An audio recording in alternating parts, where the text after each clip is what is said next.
Un saludo desde Templo Belén. Hoy, recordando la palabra, quisiéramos pensar en el pueblo de Dios, los judíos, después de que empiezan a regresar de su cautiverio. Surge un hombre muy importante, Esdras. Y Esdras no está solamente preocupado por las cosas físicas y literales, sino también por la restauración del corazón del pueblo, de su parte espiritual.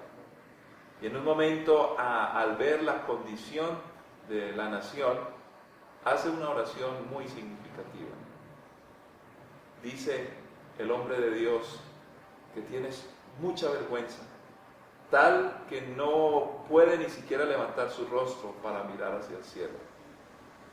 Además, reconoce que la culpa es tan grande por causa del pecado que es más alta que todos ellos juntos, que ya ha subido esa vergüenza y esa culpa al reino de los cielos.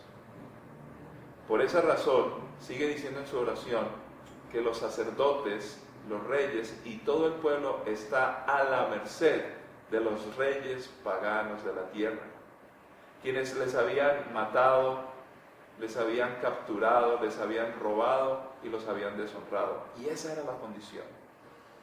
Esta fue una oración bastante fuerte que trajo avivamiento al pueblo de Dios y empezó a reconocer la necesidad fuerte de un cambio. Pero ¿por qué habían llegado a este punto?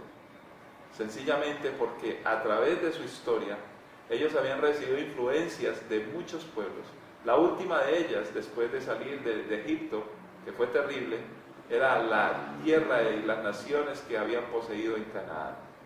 Estas naciones les empezaron a influenciar de muchas maneras y ahora los ídolos de Baal eran supremamente importantes. Lo más impresionante es que se hizo a través de relaciones también, como por ejemplo que los hombres del pueblo de Dios se empezaron a casar con las mujeres de estas tierras paganas. Fue tal la influencia que Dios luego les pide que necesitaban abandonar a sus mujeres y a sus hijos. Surge entonces una pregunta para nosotros hoy. ¿Cómo es posible que Dios pida semejante cosa? Para los que quieren criticar la Biblia o simplemente la quieren estudiar desde el punto de vista intelectual, o los que tienen un prejuicio de lo que es el machismo, el abuso, la esclavitud, y que los poderosos abusan de los débiles, entonces hacen una lectura de la Biblia como si Dios fuera injusto. Sin embargo, debemos reconocer que la promesa que Dios le hace a Abraham es de ser una persona receptora de bendición para bendecir a todas las naciones de la tierra. Además, que aquellas naciones que en algún momento tuvieron que ser destruidas, realmente lo tuvieron, o tuvo que pasar este suceso, no porque Dios quería, sino porque era cuestión de supervivencia.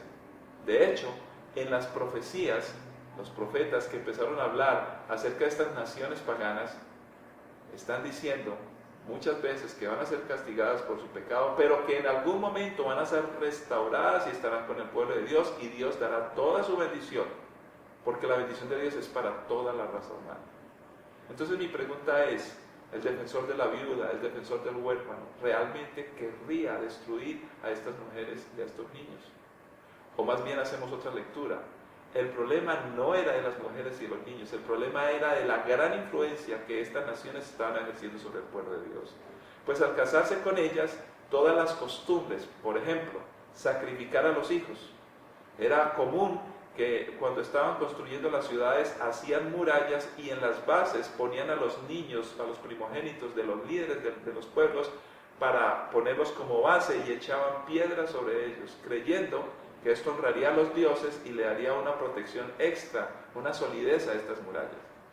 Y podríamos empezar a notar un montón de costumbres que irían en detrimento precisamente de los mismos niños y de las mismas mujeres y de las mismas familias que en el futuro serían autodestruidas por sus propios errores. Por supuesto que eso no justifica que mueran mujeres y niños, pero el pueblo de Israel, recordemos, había escogido el sistema que Dios les dijo no hicieran. ¿Cuál sistema? El sistema de los reyes de la tierra. Otro profeta, Samuel, les había advertido: si ustedes hacen lo de las demás naciones en su gobierno, los reyes los explotarán, los matarán, tomarán a sus hijos como esclavos, les cobrarán impuestos. van a sufrir. Esta es la consecuencia. La Biblia no pretende justificar estos actos. Al contrario, los narra para denunciar el triste fin del hombre cuando pierde el sentido de las proporciones, se olvida de Dios y se olvida del prójimo.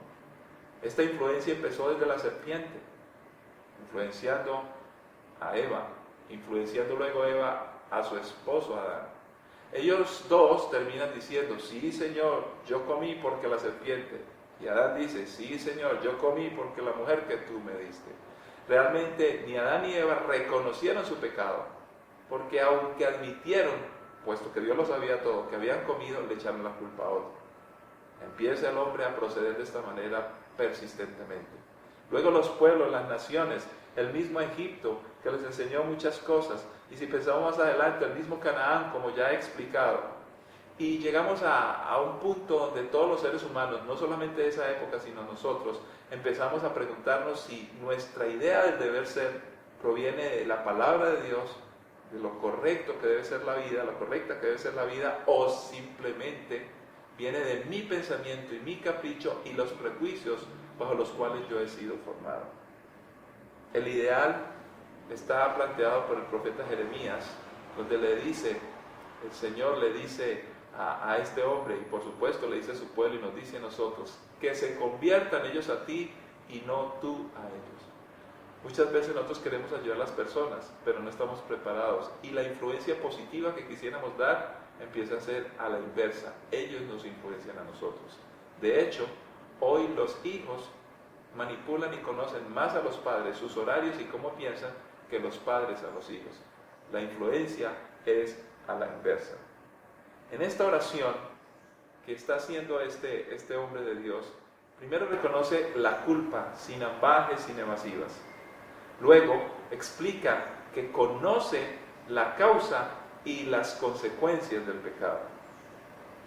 Y por supuesto, una cosa muy curiosa, admite que Dios, a pesar de los errores, ha dado bendición, sugiriéndonos entonces que nunca podemos pensar, porque Dios nos bendice, que nosotros estamos caminando bien. Si Dios nos bendice es por su misericordia y por su amor. Y si queremos caminar bien es porque caminamos bien. No podemos justificar la bendición de Dios para continuar caminando de manera equivocada. Además, reconoce en esta oración penitente que el pueblo de Dios, a pesar de la bendición, volvía a caer siempre en sus mismos errores, manifestando entonces la famosa terquedad. Nos recuerda el libro de Proverbios, que el hombre que reprendido endurece su cerviz, de repente será quebrantado y no habrá medicina para él. De tal manera que entonces llegamos a un punto de conflicto interno. Necesitamos decidir si confesamos, admitiendo o no nuestro pecado. Al llegar a este punto, la nación, y por supuesto todos nosotros, en nuestros errores, debemos de tener un cambio. Y aquí es precisamente la razón por qué tenían que dejar a sus hijos y a sus esposas. Ya expliqué que no era lo que Dios quería, pero sí nos enseña muy brillantemente lo difícil de los cambios de la vida. Cuando cometemos errores, los errores exigen un cambio. Y ese cambio, el tamaño del cambio dependerá del tamaño del error. Aquí vemos que el pecado era muy grande, entonces las consecuencias hacen que los cambios sean drásticos. El joven que está cometiendo asesinato, que está robando, que está consumiendo droga, el hombre que le es infiel a su familia y a su esposa. Cuando quiere corregir esto, necesita grandes cambios y son por supuesto muy difíciles. Dios está dispuesto a restaurar, pero solo restaura a aquel que se arrepiente y que está dispuesto a cambiar. Y el pago, aquel que no quiere, es la exclusión.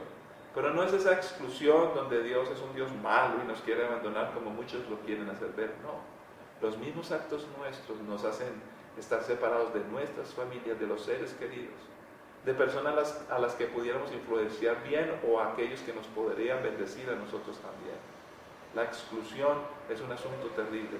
¿Cuántas personas terminan solitarias, cosechando en la vejez los errores que cometieron? Por eso es mejor arrepentirnos. ¿Pero qué es el arrepentimiento? Nos sentimos mal, tenemos remordimiento, empezamos a sufrir un poco y quisiéramos devolver la película para que las cosas vuelvan a ser como antes, pero las relaciones están rotas. Sin embargo, cuando medio lo logramos, en cuestión de una semana o un mes, volvemos otra vez a repetir las cosas como la terquedad propuesta en la historia que acabamos de comentar. Entonces, ¿qué es el arrepentimiento? Primero, el arrepentimiento está ilustrado en la palabra de Dios. La palabra nos indica cómo es el arrepentimiento. Debe ser conforme a Dios, dice. Además, es curioso que el pueblo de Dios, cuando se arrepintió, empezó a tener un énfasis por la vida, un énfasis por el cambio, por ayudar a los demás, se levantaron en ánimo, empezaron a ser proactivos y caminar hacia adelante. Y hoy vemos, el pueblo judío es un pueblo que, aunque muchos lo critiquen, logra grandes cosas. Los premios Nobel, la mayoría de ellos son judíos. ¿Por qué? Viene un ánimo, un avivamiento que proviene del arrepentimiento. Y aclaro que en la misma Biblia el pueblo que más ha sufrido es el pueblo judío. Algunos dicen que Dios lo prefiere. Bueno, sí, pero también los errores los han tenido que pagar muy caros. Y sucede igual con cualquier raza o cualquier ser humano. Entonces, Dios espera un avivamiento, que nuestra vida esté con ánimo, pero no es ese ánimo que pasa fugazmente, sino aquella condición de vida que nos permite emprender cosas gigantescas. La palabra clara en el griego es metanoia, que propone un cambio, pero ese cambio involucra ¿qué cosas? El pensamiento. Debo cambiar el chip, cambiar la manera de pensar. Involucra el sentimiento, lo que yo siento, cómo veo y me dispongo en la vida. Involucra el amor, qué cosas me interesan, qué cosas me apasionan. Involucra el compromiso siempre para bien, no para venganza, siempre para crecer, mejorar, bendecir a otros. Implica algo complejo, abandonar la vieja manera, la manera antigua. Lo ilustramos como emprender un camino donde preguntamos si vamos bien, y alguien nos dice no, y seguimos tercamente. Llega el punto que hemos perdido mucho tiempo y nos dimos cuenta que estamos equivocados. Entonces, suspiramos, damos media vuelta y decimos, aquí voy de nuevo. Qué curioso que la palabra metanoia también habla de suspiro. El antecedente en el hebreo habla de suspiro. Suspiramos porque la vida es dura y difícil y tenemos que empezar de nuevo. Eso es el arrepentimiento. Y encontramos más adelante en Nehemías, que es un personaje contemporáneo con Esdras, trabajaron juntos, que el pueblo de Dios empezó a mostrar unos indicadores de ese arrepentimiento. Y mire qué curiosos son. Nehemías capítulo 8 nos plantea lo siguiente: empezaron a tener una sincera atención a la lectura que se hacía de la palabra y a la exposición, la explicación de ella. Luego empezaron a tener actos de contrición y convicción de pecado, que viene precisamente por entender la palabra. Si yo quiero reconocer el pecado y reconocer mis errores y admitirlos, necesito tener una base sólida. Esa es la palabra. Luego entraron en ayuno y en oración. Y el ayuno y la oración no es un acto penitente, horrible, feo, cansón. No, es un acto donde estamos en la presencia de Dios y nos gozamos delante de Él y podemos interactuar, intercambiarlo, podemos escuchar y llegamos a ser justos y a tener misericordia a los demás. Además, que nos entregamos a seguir la senda correcta, pase lo que pase, cueste lo que cueste. Somos radicales y no negociamos nuestros principios, pero siempre dando bendición a los demás y glorificando a Dios.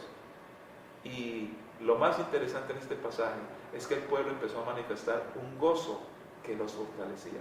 Este gozo no es el producto de los cambios caprichosos que queremos. Por ejemplo, si estoy pobre, quiero ser rico y me pagan un buen sueldo, o la persona se gana la lotería, se pone feliz, pero eso es fugaz. O simplemente no era muy conocido, ahora soy muy conocido. No tenía carro, ahora tengo un carro. Como los niños en Navidad no tenían regalo, ahora tienen regalo. Pero se les olvida en cuestión de 2 o 3, 4 días que están cansados de jugar con los nuevos regalos. Este gozo es un gozo que permanece, porque es un gozo que tiene que ver con el cambio de la vida y no con las circunstancias que cambian, que es diferente. Y tenemos una advertencia que continúa la historia del pueblo de Dios. Posteriormente a estos sucesos, en estos mismos momentos de la historia, también una reina que se llamaba Esther. El pueblo de Dios iba a ser destruido, pero su familiar Mardoqueo le advierte: ahora eres reina, debes de ir al rey para hablar de esto. Pero ella dijo: si él no está dispuesto a recibirme, puedo perecer, voy a esperar el tiempo. Y Mardoqueo le dice: no esperes, porque va a ser muy tarde y tal vez ni siquiera exista tu mismo pueblo. podría ella caer en la falta de omisión, podría ella caer en la falta de compromiso. Y el libro de Santiago nos propone en el capítulo 4 que el pecado consiste en saber hacer lo correcto y no hacerlo. Hoy es tiempo de arrepentimiento. Siempre es bueno reconocer la falta, no solamente ante Dios. ¿Qué tan sanador puede ser que lleguemos a nuestra esposa como esposos y decirle: mi amor, yo sé que ya te busqué el lado, ya estamos bien, pero nunca he admitido que me equivoqué y te pedí perdón. Hoy lo quiero hacer. Inclusive ante los hijos, nos hemos equivocado tantas veces y a veces hay que disciplinarlos. Sin embargo, es bueno cuando nos equivocamos decirle: hijo, ven, quiero hablar contigo. Padre, ¿qué pasa? ¿Me vas a regañar? ¿Qué hice? No, hijo, simplemente quiero admitir que me he equivocado. Estoy arrepentido del error que cometí. ¿Me perdonas? Esa palabra cambiará la vida de un hijo y nunca olvidará que su padre es capaz de hacer uno de los actos más importantes de la vida: arrepentirse. Produce avivamiento, trae cambio, bendición a muchos, futuras generaciones, y glorifica a Dios. Dios les bendiga.